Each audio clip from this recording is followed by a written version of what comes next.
Hello, everyone. Welcome to the Psychology and Spirituality, a Bridge to a Better Life discussion. I'm your host, Marcia Trajano, and with me are Dr. Anahy Fonseca and Jussara Korngold. Hi, everyone. If this is the first time you're watching this podcast-like program, please note that our program, the Psychology and Spirituality weekly talks, are based on the works by Joanna de Angelis, and they're here for us to offer you, me, a safe space to confront, compare, correlate, and expand spirituality concepts from a psychological lens. We're here today to talk and perhaps bring along with Joanna de Angelis insightful content from her books, but some tips and real world advice so that all of us can lead a better life. But today, Dr. Anahy Fonseca and Jussara Korngold, it is so good to have you here because we're going to discuss how can we get to have a better sense of self, a better emotion, state of emotional well-being, right? And before we get to it, I'd like to recognize the organizations that are sponsoring this program: TV Mansão do Caminho, the United States Spiritist Federation, the International Spiritist Council, and AMI Brazil. And before we get started properly, let's please take a moment to hit subscribe if you haven't already done so. And if you'd like to know more about what we're doing, please check us out at spiritist.us. If you have any questions, feedback, anything, just let us know by writing your thoughts in the chat window. And I'm here today, Adayi and Jussara, to talk about the issues from the perspective of what do we need to do to be, to have, to achieve that sense of balance, love, plenitude, and even our sense of self. And I know we have so many issues that come to interfere with that sense of self. And I was wondering, if we take a moment perhaps to think about our lives, reflect upon the cycles that we go through, the paths that we have taken, and we may want to stop and reflect upon and ask ourselves, how did we get here? Did we plan? If we did, what were the elements that led us to get to where we are now? What were some triggers, some perhaps culture norms, expectations that shaped us to what we are today? And if we did not, why not? Was it a safer, easier path? But I just want to all of us to imagine that we are all in this together. What am I talking about? I'm talking about a world that is so fluid, such there's such ambivalence, such complexity. It's not easy to find the right path. So I wanted to uh, talk to us today, and I'm just going to bring an image for all of us to take a look. So what is this image about? It is a sculptor rising from a piece of rock, right? This could be marble, but this sculptor is with a hammer just taking away, chiseling all the unwanted pieces of that rock from within. So it he moves from out of that, taking away from himself to become the final image. I think that is such an amazing image. It's really a half sculpted, right? And I would like to propose that we look at it as the image of all of us, the mortal being. And I want to maybe decide if you can talk about it, referencing this image, but I would like to read a paragraph from the book by Joanna de Angelis, The Integral Human Being, where she says the following: the great challenge ahead is to free oneself from the strong intricacies of the animalizing passions in order to achieve a state of reasoning. Wherever one goes, one always finds oneself. the social anthropological evolution of the individual is the history of the relentless battles in which the artisan, the spirit, extracts from the coarse block or matter the expressions of beauty and grandiosity that lie dormant in itself. Oh my goodness, this is so beautiful. Jussara, take it away. What can you talk to us about this image, and what is it teaching us in light of that beautiful, beautiful passage by Joanna de Angelis? Hi, hello everyone. Hello Marcia. Hello Anahy. Hello everyone that is there. And as always, it's with great joy that we prepare ourselves to be with you and to prepare all this out, the studies, right? These reflections, so that we can go through life, more prepared. And I really love the symbolism of this image, because to me it represents reincarnation itself. This is Mhm. the aim of reincarnation, right? So Joanna de Angelis starts in this chapter 8 from uh, the book, an integral human being, actually chapter 9, where she says that we have to remember that we are not just what we are seeing or we think we are today. And even what we are today has a root in the past, in previous incarnations. So we bring with us everything that we have been doing throughout our lives. And there are so many of them, always with the aim, as we see in this image of, the self sculpting itself, removing the layers of the ego, right? Yeah, yeah. So that we can become the being we are supposed to be. But of course, this is not an easy thing for us to do. And we bringing from a Tavik knowledge, understanding, customs, so many things like we bring during our lifetimes. It becomes a challenge, because sometimes we do have the possibilities of reading ourselves from the excess, from that which is not allowing us to present ourselves in the grandiosity that the spirit can present itself, because we, as stubborn beings, we want to stay in the comfortable zone, and which not necessarily works in our favor. So I think this is why it is so complicated still for us today, even having the knowledge. We have this saying that we heard so many times: old habits die hard, right? I mean, it may be hard, but we can do it. And the need for us to do some effort in order, like she says, to break the shackles that is preventing us to become free. Yeah. Jesus said, know the truth, and the truth will set you free. So Mhm. when we look at this image, although we can see from the waist up the beauty of the image that represents the spirit, it is impaired by the rest of the block. The part that keeps us in the same place, and it prevents us to have our freedom. But let's hear more, from Anahy, from you, Marcia, continue our discussion. Absolutely. Anaí, what are your thoughts? Well, first of all, do you like the image? What does it remind you of? I love the image. So, first of all, hello everyone that are listening to us. I love the image, and I wanted you to look at the sky. The skies behind the man that is sculpturing.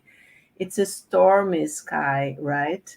And it's so for, nowadays, our stormy skies, the conflicts that we are living in, and in this struggle to that when we have this kind of conflict, trying to do everything that Jussara was telling us about, trying to find ourselves in the midst of all this, all these pressures from within and from without, from the world outside of us and also from our inner world.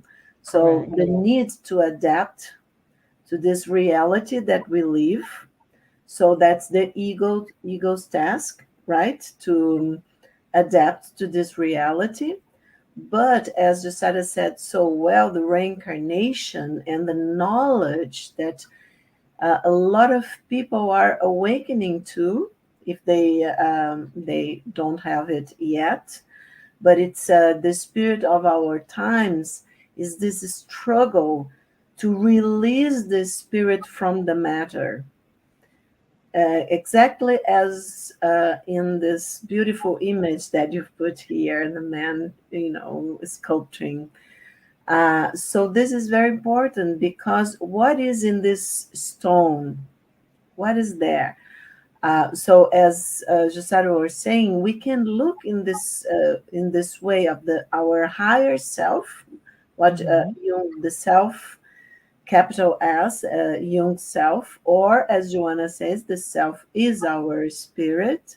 So our spirit having this opportunity by living through many lives, through many lives, having these opportunities, living different personalities, so having different experiences to free, or we can think to give light, give birth to the divine that is within each one of us, because we are all children of the source of life that we call God, right? So divinity is within each one of us as children of this fountain of love and life and creation that we call God.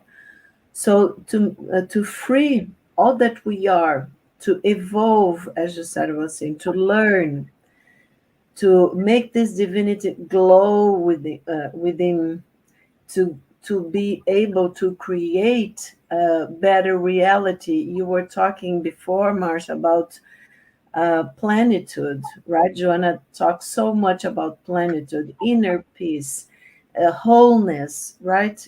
We can think of all of this as synonyms. So, how do we achieve that?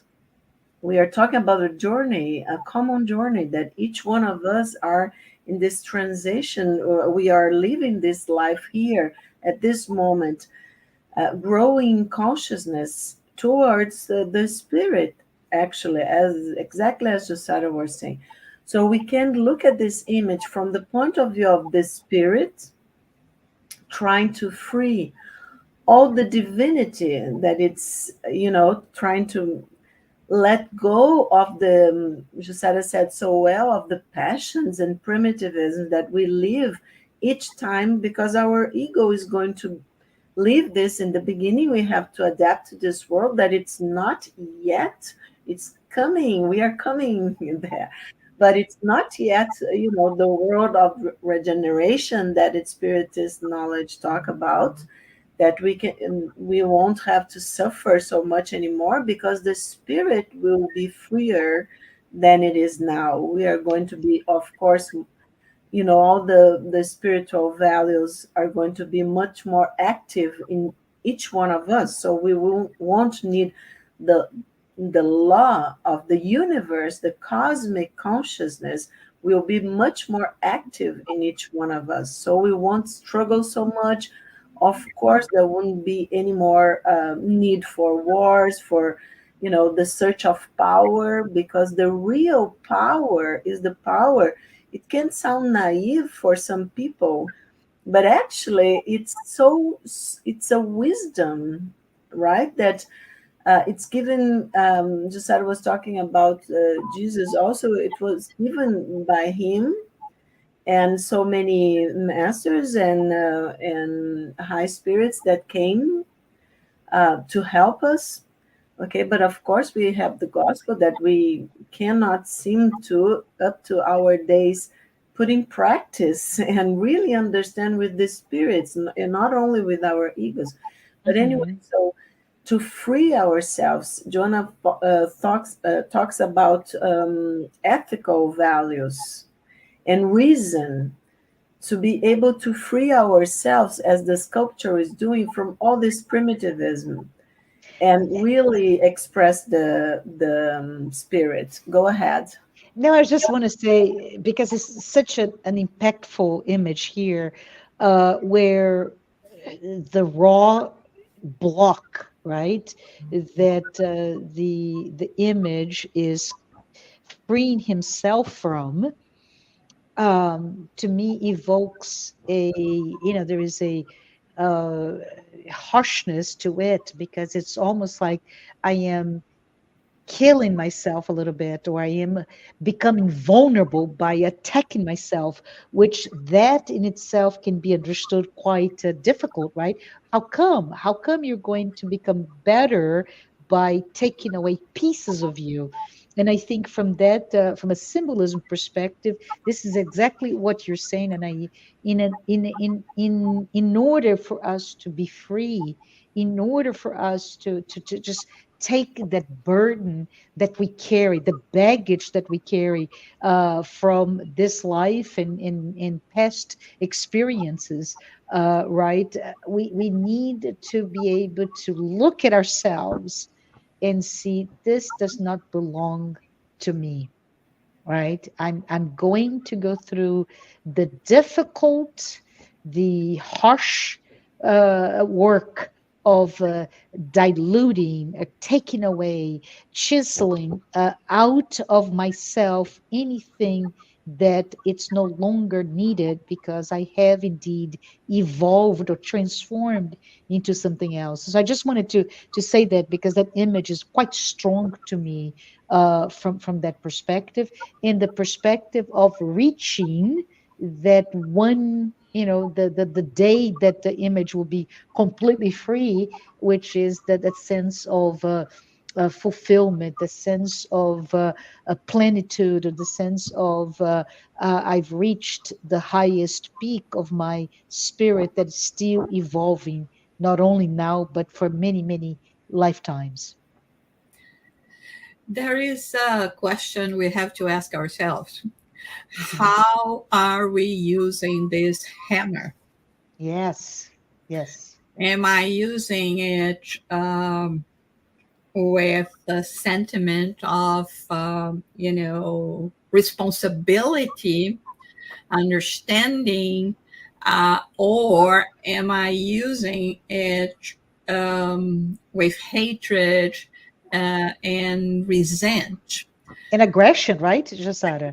And Yeah, exactly, because yeah. as Joanna de Angelis says here, a lot of our rebelliousness comes from myths that we have in the Mhm. past, that we always have a superior force that's Uh-huh. to be there just to punish us. And I think many of us, if not now anymore, but definitely in the past, Mhm. we had this question: oh, if there Mhm. is a God, why do I have to go to all this work, all Yeah. this effort? Why did this God created me, perfect? Right? I don't want to go through all things. If you're perfect, everything is wonderful. Why do I have to go through all the work? And we completely misunderstand or do not understand the concept of free will.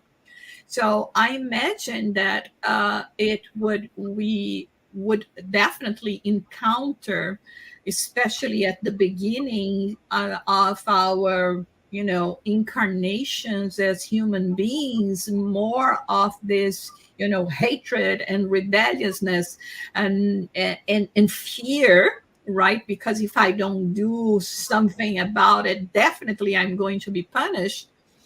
But we do that because we are going to be punished, not because we realize, we acknowledge that this is the way to do things.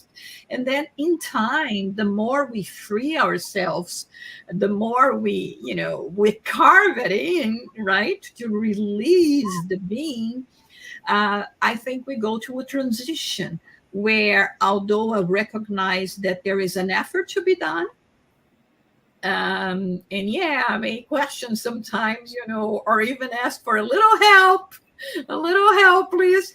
Uh, but we will do that with responsibility, Mhm. knowing that at the end, when finally we will be able to accomplish, freedom in this sense, we will look behind and say, "Oh my God, how wonderful it is that I did it!" Like, Yeah. proud child that comes to their parents, showing their drawings that of a mouse that you think they can be a lion or whatever, right? But also, Jussara, what comes to my mind when you talk about here is the fact that um, it's about doing, it's growing, or in this case freeing from all that we don't need anymore. And you mentioned, is it with hatred, is it with aggression? And I'm thinking here that why not, as strong the blow it is in that image, can we talk also about the fact that we perhaps should do that with love, self-love, right? And which is hard, right? To grow into something I am not yet, to grow in the, again, metaphorically speaking, from that raw material into a beautiful, well-established figure, in that case of the sculptor. But I was wondering, and maybe Anna, you can talk a little bit about it. How does it relate, the self transformation, self awareness of the form that you need to be? How does it um, how does it compare, for example, to this chaotic, ambivalent, complex world where we don't seem to be able to to stay free of conflicts, right? If we look today in a world, and if we look for the past 150 years, we have not been yet a planet that we live without sources of conflict. And the conflict, is it from inside out or outside in? What do you think, Anaí? Well, I'm thinking here, listening to you guys, um, that one of the things when I looked at that image, okay, Hmm. remind me about Michelangelo's David, this Yes. statue, Yeah. and remind me that somebody asked Michelangelo how was he able, because Mhm. it's considered, I think, one of the most beautiful sculptures created by man up to our days, right? And when he was asked how he made this sculpture, because it's like a 4.5 meters in a single block of marble. And we know that it's in Florence, in the Arts Academy. So when we know that Michelangelo said it was easy, look at that. He said it. Okay, we are talking about Michelangelo, right? But we are all, looking at him. And well, we all wish and we hope to be like a Michelangelo sculpturing the stone. I want to talk a little bit about the symbol of the stone, to free our souls, our spirit, as Jussara was talking about. So Hmm. Michelangelo said, well, it was easy.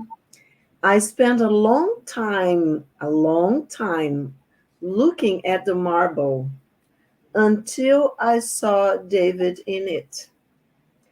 Then I took the hammer and the chisel and removed everything that wasn't David. Look at that. So I was going to say that in that image, we can that you've put, Marcia, for us to think about. The sculpture can be, as Jussara said, from the point of view of the spirit. So the self, the spirit, Mm-hmm. living many lives, right? To grow, to evolve, and to this path of evolution that we are heading towards divinity, towards the source, towards God. And of course, I agree with that. But from the point of view of the ego, the image, because there's always in this duality, because we are here, we are spirits incarnated in the matter. So we are at this moment in a duality, ego and self, or higher self, as some people call it. Okay. So we can look from the point of view of the self, capital S, the spirit, as you said it did, and we can look from the point of view of the ego. So the sculpture, if the sculpture is the ego, Mm-hmm. in this life, as you were talking about, okay, trying to free what from the stone, Yeah. and doing all this effort and struggling so much. And if we don't know what we are doing in this life, then we get Mm-hmm. everything that you said was talking about: resentment, hatred. We are manipulated from outside, of course, because we don't know exactly, as you said, that Jesus said, know yourself, and this knowledge will set you free. So, and if we don't know, if we lose ourselves, if we don't know what we are trying to free from the stone, then of course we are going to be manipulated, we are going to be lost, we are going to be depressed, anxious, and all of the many things that we are seeing nowadays, unfortunately, in many people. So I was thinking about, okay, let's think that we are like Michelangelo. Oh, I it's love it. easy. It's so easy. But look at what he says, and I love to hear you guys about that. I spent a long time looking at the marble until I saw David in it. So, and David, it's a biblical figure. We know that David and Goliath and all so this effort so that the king, the higher wisdom can grow within us. So if we are like the ego, and Jung says that you have to really pay attention to this higher consciousness within yourself. And I'm thinking now that spiritist knowledge tells us a lot about prayer, about meditation, right? I would love to hear Jussara talk about that, because then I made an analogy as being all of us being like Michelangelo, looking at our stone, okay, in it, like in the sculpture that is only that the sculpture would be the ego from this point of view, looking at the stone and trying to see David in this stone, okay, and trying to free David. And for us to think together, I just wanted to give you a little bit of what Jung talks about the symbolism of the stone. So Yeah. I will quote him. Yeah. Stone symbolizes something permanent that can never be lost or dissolved, something eternal that some have compared to the mystical experience of God within one's own soul. I think this is so beautiful.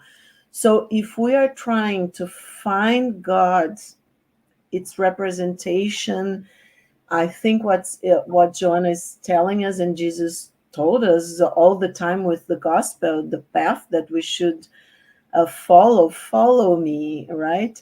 That we are going towards this beautiful light and love and peace that it's God, and we are creating it, freeing it, let's say, from within all that, it's still primitive in us. So I think that Joanna was telling us that we should be like Michelangelo and Michelangelo. And I think we can be that because Jesus said, everything that I do, you can do, right? But of Yes. course, he was telling, of course, let's, exactly as Jussara said, let's work for it, not be lazy. As you said, oh, we have 1,000 of years, okay, but what's 1,000 of years for the spirit that it's immortal and eternal? So Emmanuel tells so many times to Chico Xavier, our dear Chico Xavier, that the life here is like a split second in eternity in the It's but a blink, right? Yeah. about a Yeah. blink, right? So Yeah. Yeah. let's do like Michelangelo and let's look to this stone and trying to see everything that it's precious there, that it's divine, and because it's already there. So from the non-dual point of view, if we are talking from the point of view, I'm sorry, people, I'm leading you like, like children, because I was inspired by Jussara when he said, let's do like children, drawing and seeing, oh, look at that, mom, dad, it's so beautiful.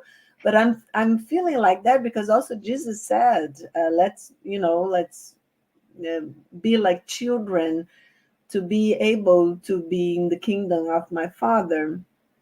So, and to create and to be creative and happy and joyful.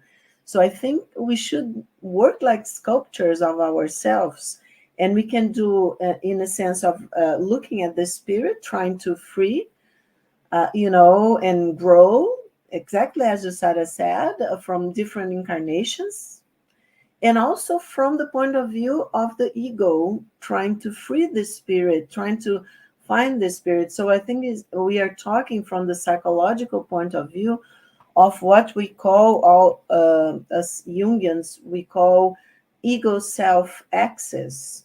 So Mm-hmm. it's a conversation, is an axis that it links the ego, that our personality here in this life, our consciousness here, and the self, and our spirit, as Joanna de Angelis says.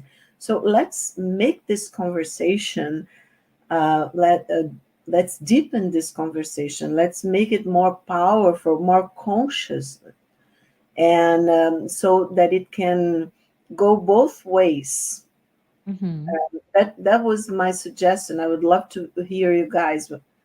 What do you think about that? Yeah, Ju, before you come in, I just wanted to say what comes to my mind with this discussion. It's to look as Michelangelo, like look for David, but look for within the divine that is in all of us, that divine spark that was never outside of us. It's inside, but boy, we are so lost. We, most of us are so lost. It's a world of so much information, so many inputs that come to us all the time. There's so much expectation to survive, and I just can imagine from a sense of a definition of the ego, right? The ego, we're trying to protect us and be able to and be able to fulfill all the demands of this external material world, this life that we live, and yet we have it all. The answers are within, right? The David can be found in this very messy or very hard rock or stone that it's going to come out of it once we pay attention to it, once we take the time to look for it. And I love what you said. Let's be Michelangelo and say it's actually easy. It's easy, right? Let's do it with love, self-love, with forgiveness for all the things that we have not attended yet or not ready, right? Not ready to chisel out yet, but maybe tomorrow I'll be strong enough to get that piece out so I can be closer to my divine essence. But Ju, I would love to hear from you as well. Yeah, this is basically what Jesus came to do, right? And what Mm, the answer is always taking us through this path by mentioning him, by mentioning his examples and teachings. And the thing is, since we are not even midway, right, and we are still questioning the purpose, why all that difficulty, and being resentful with God and everyone and the world, and blaming the world, and blaming people for all the adversities that we may face. I'm going through that because that person did that to me, so I have to retaliate. So we can get into a path of so much hatred and resentment that we can lose ourselves. Yes. And to the point where we will think about giving up. So instead of keeping on, building up, in the sense, removing what shouldn't be there anymore, keeping us stuck in the ground, we will look at it more like a game that we do not want to play anymore. Like a spoiled child, we will say, I don't want it, I'm not going to do it. And we will even come to the point where we will self-annihilate ourselves. Yes. Through suicide, and this means having to start all over again.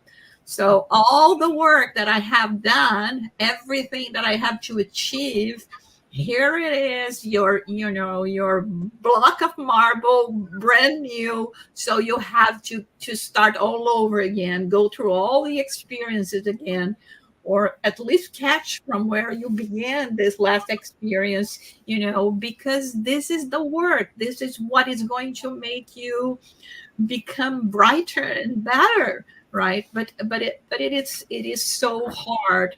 And and in this chapter, this is what Joanna de Angelis is talking about to us, to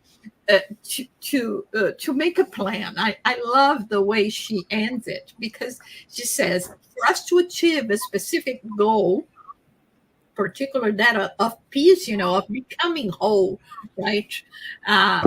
We need a planning. We need a plan. And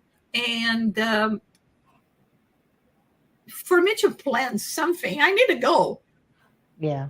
To have this goal, I have to have self-awareness.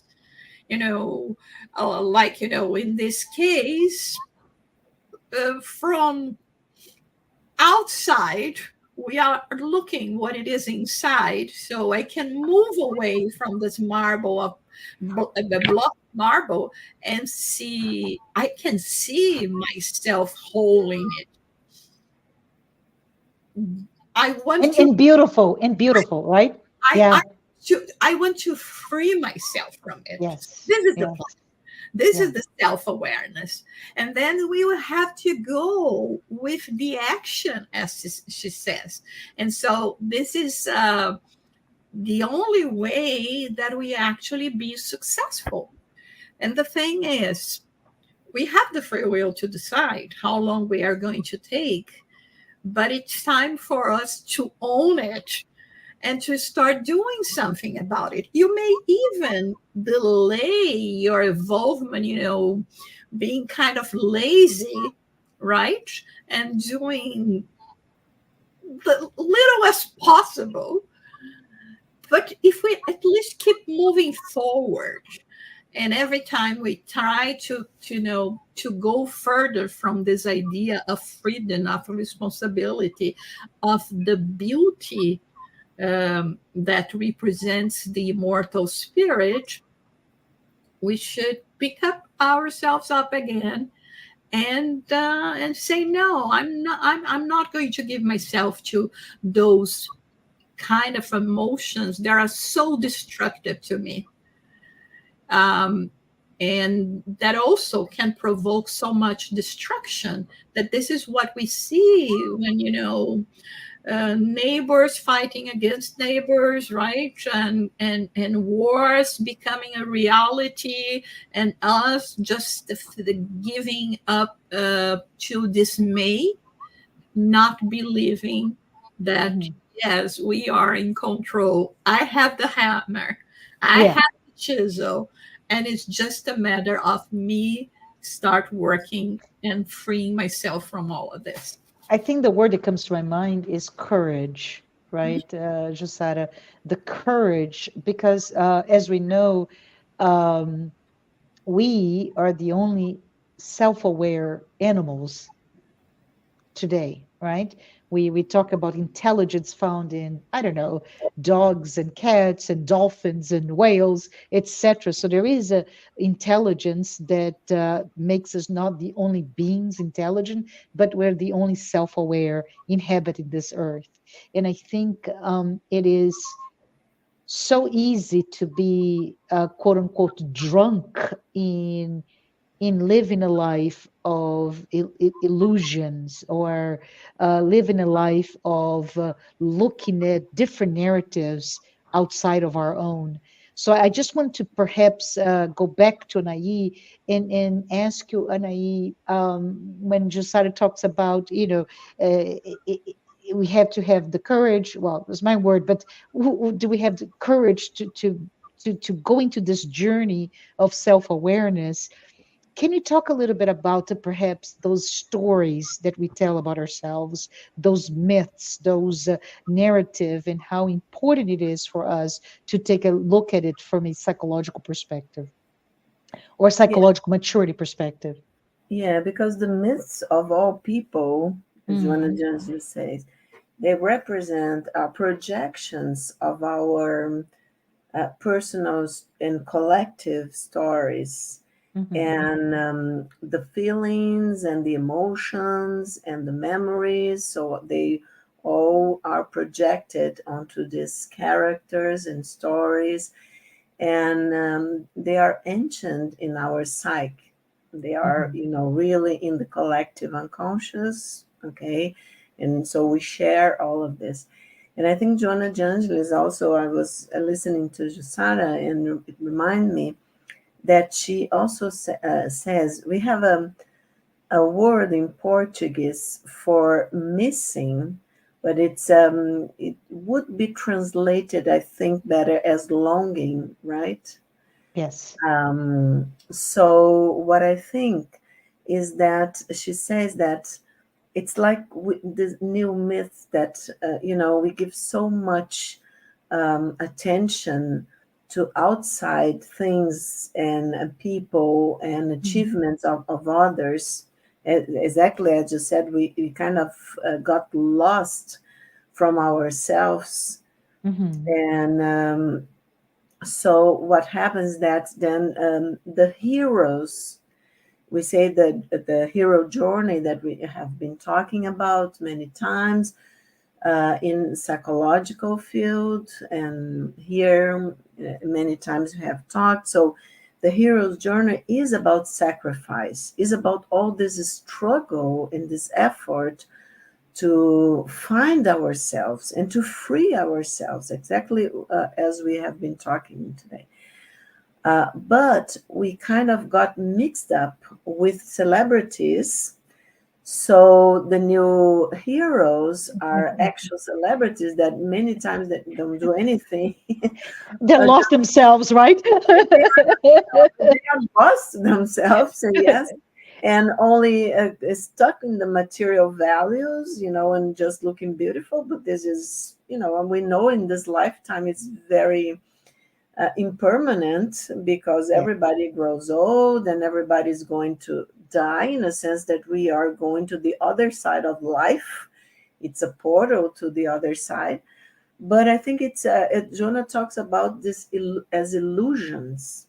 Hmm. So the new myths that we are many times are illusions, making people like lost in what is really important. Because if we are not connected to the hero within ourselves, that sculpture that we were looking at, the Hmm. effort, the struggle, and exactly as said, so we have to, make this effort. It's a precious opportunity, this life, to evolve, to find ourselves, to awaken the divinity within ourselves. Mhm. So if we get lost in this illusion that creates myths that mean nothing, okay, so we kind of forget the myths that represent in the collective all of the struggle of human beings, humanity, to evolve. So everything that we have been living this past hundred of thousands of years, it's not wasted actually if we today realize how precious it is, how many people, wonderful souls, gave birth to us so many times, if we talk about reincarnation, Yeah. so that we are here now with this precious opportunity learning. Okay, we have a mother and father, but wow, we have so many mothers and fathers that are not lost for us because they are in our spiritual memory, and we go back to the spiritual dimension. We're going, of course, remember, and we are always together anyways through this loving energy. Because, as I always tell you guys, that I love that word, that faith is the wisdom of the heart. So Jung says that the heart remembers. Yes. So maybe my ego is not remembering everybody that it's waiting and that is cheering. Ah, yes, yes. Like Jussara said, bring me your, drawings that look. I want to draw like Michelangelo, but okay, now here in this life, I'm Not drawing yet. yet. But for people that loves us in this life and also in the spiritual dimension, everything that they are helping us. They are, saying, yes, go ahead, you can be a Michelangelo. So they are with us. We are never alone, never alone. Oh, Because so all this, beautiful. Yeah. yes. So I think, Martha, that Joanna de Angelis is saying this longing for peace, for inner peace, that is all about us loving ourselves, respecting ourselves, paying attention to our own stones to free the divine within ourselves. So Joanna says that this longing for peace is making, it's like a paradox, because a lot of people are so material and so lost, but at the same time, that's so beautiful in the spirit, because she talks about deotropism, I think it would be in, so this movement towards God in the soul. So we have, it's Latin word, right? I don't know, I'm not sure how would be the translation to English, but she talks about this inner force, that the spirit is attracted to the source that we call God, to the source of Hmm. love, life. So we have to trust this wisdom, this inner wisdom. And she says that this new myth is also all about this longing for peace that is growing inside of each one of us. And when there are people enough with this feeling, then the vibration would be totally different. And I do hope Joanna is happy with us. Of course, she's helping us too, but happy with us. And as I hope Duvaldo is, with our effort of talking about her wonderful teachings for people in English, so that we can reconnect, have this strength and this faith from the heart, that we are able to be like Michelangelo and to free our souls. Absolutely.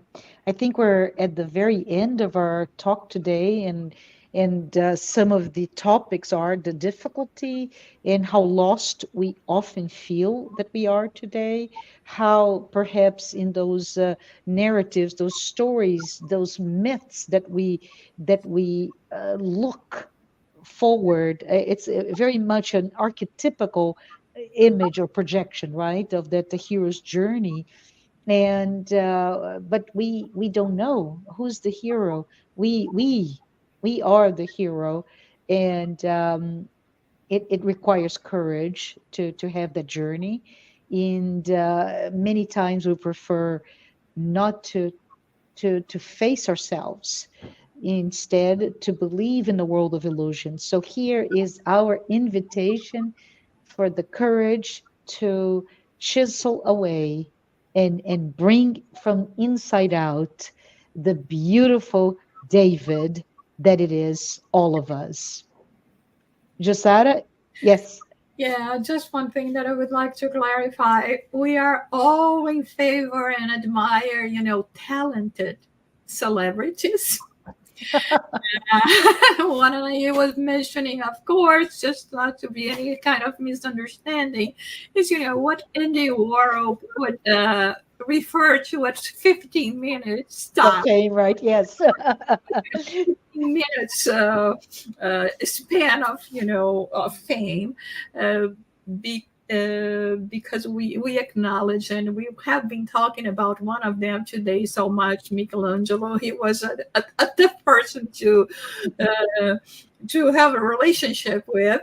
Of course, as a genius, they all have their uh, quirky way of behaving, right? But we we have to recognize talents, the diverse talents that we have, and in this case, I think it is time for us to look at ourselves, to look ourselves in the mirror and say, "I am a celebrity." Because Oh, I love it. what is Yeah, more than that, right? yeah. So this is beautiful. I really appreciate. I'm leaving today with a warmer sense of how do I need to go into this inner journey, the road less traveled, right? To go into it with courage and traverse it with that mindset of the hero's journey that we all have inside of us. We have what it takes to be brave and to conquer ourselves, to get to that sense of infinite happiness and the sense of well-being that it's here, it's at our fingertips. So with that, I want to say thank you both, and we'll talk again next time. Thanks, everyone. Bye bye.